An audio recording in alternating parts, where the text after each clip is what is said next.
Bom, pessoal, boa tarde. Hoje, 29 de abril, aniversário de Campos do Jordão, 146 anos de Campos do Jordão. Várias homenagens, como deve ser, né, para essa cidade maravilhosa que a todos recebe, abençoa e dá oportunidades. Campos do Jordão, como diria Monteiro Lobato, né, é um paraíso pousado na terra dos homens. Mas também é uma excelente oportunidade para se fazer uma reflexão importante, na minha opinião, que é o papel da mulher no desenvolvimento de Campos do Jordão. Em 2017, eu fui convidado a falar um pouquinho sobre esse assunto pelo pessoal da Ordem dos Advogados do Brasil, né? Pessoal da OAB ali em Abernéssia, no Parque dos Cedros, e passei a estudar um pouco melhor e refletir também um pouco melhor sobre a questão do papel da mulher. E os resultados que a gente alcança quando a gente vai fazer essa análise, os resultados são muito interessantes. Por exemplo, você começa a observar que quando se refere às mulheres da nossa história, ela sempre é uma personagem secundária. Já percebeu? Ela nunca é personagem principal da trama, vamos chamar assim. Por exemplo, vamos falar de Dona Leonor Mendes de Barros. Quem é? Quando você pergunta quem é Leonor Mendes de Barros? Primeira dama do Estado, mulher do Adhemar de Barros. Tá, mas ninguém lembra que ela criou a bandeira paulista contra a tuberculose. Ela esteve ao lado de Adhemar de Barros durante o período todo. Tenho certeza que muitas decisões tomadas pelo interventor e depois governador Adhemar de Barros foram diretamente influenciadas pela opinião da sua mulher. E ela era tão importante que todas as inaugurações que o Adhemar fazia em Campos do Jordão, ele fazia no dia do aniversário dela, 21 de julho. Quando você fala, por exemplo, de Meire de Arruda Camargo, você pergunta por quem é Meire de Arruda Camargo? A mulher do Dr. Fausto. Não, mas Meire de Arruda Camargo, ela fez, por exemplo, ela fazia eventos no Grande Hotel para ajudar comunidades carentes, né? Com agasalhos, com alimentos, ajudava as caixas escolares de Campos do Jordão, fez inclusive jantares para os flagelados nordestinos, para mandar dinheiro para o Nordeste. Meire Camargo. Hoje ela é nome de escola, não por acaso. Quando se fala, por exemplo, de Dona Silvia Strass, que está viva ainda, mora em São José dos Campos. Quem é Dona Silvia Strass? A mulher do Ionel Strass, foi vice-prefeito. Não. Dona Silvia teve uma participação importantíssima na cultura da cidade. E criou, junto com o Expedito Camargo Freire, Jagol Bupan, Tubarão, o CRIO Expoinzisto, lá nos anos 70, que existe até hoje, que é uma das exposições de arte mais tradicionais do Vale do Paraíba. Então, por que não lembrar Cecília Murayama? Quem foi Cecília Murayama? Não, Cecília Murayama foi... era mulher do Shizuto. Não, mas Cecília Murayama foi uma professora de primeiro nível dentro da nossa cidade. Foi presidente do Conselho Municipal de Cultura, teve grandes realizações à frente do Conselho Municipal de Cultura, inclusive durante o governo Fauzi Paulo, escritora, autora de livros, membro da Academia de Letras de Campos do Jordão. Então, por que não? Por que a gente sempre tem que se dedicar? Ele escreveu aquele livro E Já Que Assim Deve Ser, né? Então, assim, por que falar da mulher em Campos do Jordão sempre dessa forma secundária, sempre como um apêndice, sempre como um apoio? Mulher do fulano, mulher do Beltrano. Não. Você começa a perceber, por exemplo, é necessário a gente entender o papel das religiosas. E não falo só da irmã Lúcia. Falo de outras irmãs, a irmã Gema, por exemplo.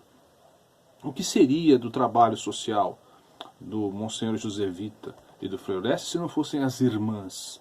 Se não fossem as irmãs a dar apoio, sustentação ao trabalho que ele vinha sendo realizado. O papel da mulher, por exemplo, se você olhar os grandes construtores de Campos do Jordão, onde estão as mulheres? Elas não aparecem, você só fala de homens. Quando você fala, por exemplo, dos únicos 3 jordanenses bolsistas do Festival de Inverno, não tem mulher. Tem o Daniel Costa, o Adailson Araújo e o Rafael Bonifácio. Né? O Adailson, no passado, inclusive, no violão. Né? Então, o ciclo do turismo, você vai falar dos grandes hoteleiros, você fala de Jacques Perrois, Joaquim Correa Sintra, Aracaki, Shizuto, Ernesto de Deriksen, Seu Iari, Adolfo Torrezinho, Augusto Pagliatti, Mário Dalpino, o próprio Fausto Bueno. Mas e a dona Olga, que teve durante tantos anos a pensão da Olga? Né? Então, assim, quando você fala do ciclo da saúde, Maria Miné.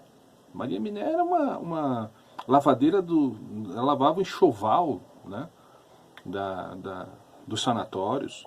Você imagina o que era na época da tuberculose esta cidade, com 6 meses de geada, a pessoa usando aquele peruzinho, né, aquele carrinho de mão, para levar os enxovais cheios de pruridos, né, dos tuberculosos, leva para casa, lava, seca em casa, coloca de novo no peruzinho, leva no outro dia para o sanatório. Esse nome também precisa ser lembrado. O mesmo não acontece na arte e na cultura. Você vai ver grandes nomes, por exemplo, como a própria Felícia Lerner, né, que apesar de não ter nascido, a grande parte não nasceu aqui, né? Dona Zezé, que nasceu em Agudos, a Cecília Murayama, que era de Campinas, a Felícia nasceu na Polônia. Das grandes mulheres que faziam arte em Campos do Jordão, a gente lembra da Dona Iracema Abrantes, né, poetisa. Na arte, sim, na arte você vai lembrar, por exemplo, a atual Leda Campestrin Costela, né? Os políticos históricos, todos homens, todos homens. Campos do Jordão teve 4 vereadoras de 1948, quando a Câmara foi instalada, para cá. Ela teve a Belma Rosa, que era suplente, teve tem a Maria Joaquina, que está atualmente no seu 2º mandato, Maria Bernadette Franco Beraldi, a Carmen Astolfi, que foi vereadora. Ou seja, dá uma vereadora mulher a cada 18 anos. Né? É muito pouco ainda.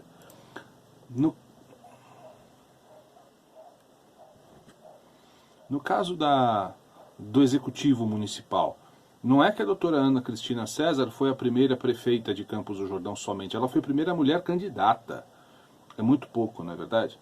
Então, assim, onde estão as mulheres? Se você olhar hoje, por exemplo, as mulheres, a gente tem que lembrar do nome de Dona Baby Gonçalves, que criou a escola de enfermagem, muito estimulada pelo Dr. Silvio Rios, pelo Dr. Samuel Barbosa, por Carlos Katzenstein, um alemão que veio para o Nordeste aqui trabalhar com algodão, depois se apaixonou por Campos do Jordão, mudou para cá, foi muito importante na nossa história, né? Falar da Dona Maria Emília Sampaio Camargo, uma das fundadoras dos sanatorinhos, que consta como fundadora, mas era ela que bancava, quem botava o dinheiro nos sanatorinhos era a Maria Emília Sampaio Camargo.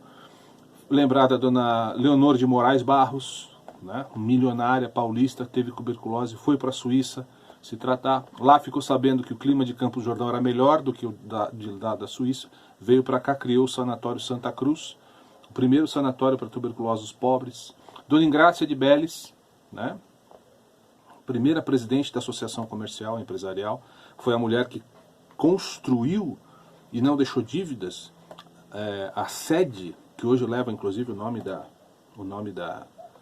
dela, Maria Ingrácia de Jesus de Beles. A Heloísa Proncunas, que foi a primeira presidente da OAB.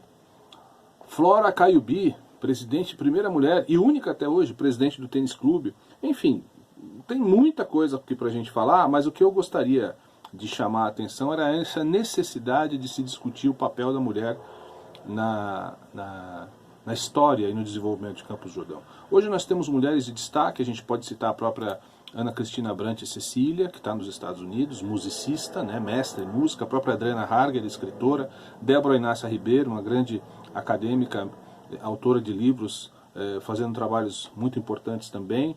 Falar um pouquinho da Daphne, né, nossa dançarina, que está fora do Brasil, está na Romênia, Daphne Lug, o trabalho do Vanessa Balé, que é fantástico, da própria Fundação Lia Maria Guiar, que é conduzida por uma mulher, a equipe feminina de futebol de salão, que conquista título atrás de título, né,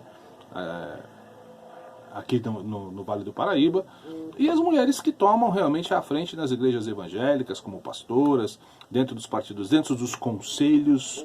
Acho que a grande maioria dos conselhos de cultura, dos conselhos da cidade, eles são presididos por mulheres, né? O trabalho fantástico da dona Edileda, já nessa batalha há bastante tempo. Então, que neste dia 29 de abril de 2020, os jordanenses parem um pouquinho para pensar em como os jordanenses, e principalmente as jordanenses, da necessidade da mulher tomar o lugar que lhe é devido, tomar o seu lugar como protagonista da sua condição e da sua história. Eu penso que o Brasil perdeu uma grande oportunidade quando teve a sua primeira mulher presidente da República, e acho que Campos do Jordão precisa começar a pensar um pouquinho na necessidade das mulheres jordanenses assumirem a sua responsabilidade e tomarem a frente de determinados processos para que a cidade possa se desenvolver, pelo menos de uma forma melhor, mais humana e com outro olhar, um ponto de vista feminino. É claro que os homens construíram a nossa cidade, trouxeram a nossa cidade até aqui, mas é importante que hoje, em todos os setores da sociedade, as mulheres jordanenses tomem conta do processo e assumam o lugar que já deveriam ter assumido há muito tempo. Viva Campos do Jordão, no dia do seu aniversário, viva a mulher jordanense, que nós tenhamos a partir de agora uma movimentação e uma participação cada vez maior da mulher na vida da nossa sociedade. Um abraço a todos.